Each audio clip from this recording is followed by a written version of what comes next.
In-order ko nga ng sapatos si Kuya Kyle sa TikTok para pang Christmas party at pamasko na rin. Pero ang totoo nga, ang lolo niya ang nagbigay ng pera sa kanya para pang advance Merry Christmas daw. Habang ina-unwrap ko nga itong box, itong baby Kenzo, parang mas excited pa kaysa sa kuya niya. Pangalawang sapatos na nga nabigay ni lolo niya yan sa kanya. Hindi nga naka-bubble wrap ang box at medyo yupi-yupi nga ito. Pero masasabi ko ang ganda naman ng sapatos at ang lightweight niya mga beshi. 369 pesos ko nga lang ito nabili at kasama na nga dun ang shipping fee. Kung ano nga yun nandun sa picture, yun din yung pinadala sa akin. What you see is what you get nga mga beshi. Kung gusto nyo nga din ipanregalo ito mga beshi sa mga inaanak nyo or sa anak nyo, abay ilalagay ko na lang din sa comment section kung saan ko nabili. At ayun, pinasukat ko na nga kay Kuya Kal at mga beshi, saktong-sakto nga lang sa kanya. Size 30 nga pala ang in-order ko pero dapat pala nag-add ako ng isang size. At ayun na nga mga beshi, pinapadyak-padyak na ni Kuya Kal, panigurado mamaya hindi niya natatanggalin yan. At may isang batang masaya na naman nga. Fast forward nga tayo ng onte mga beshi.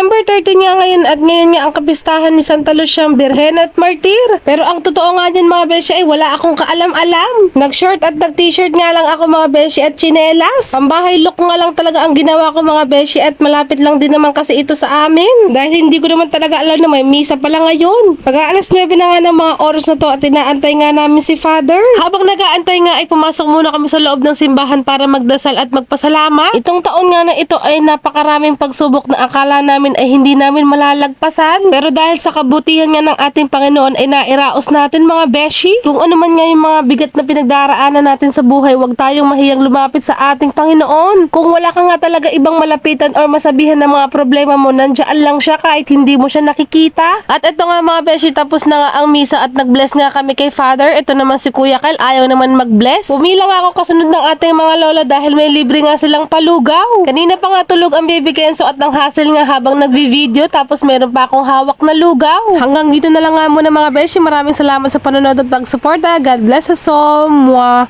Mwah.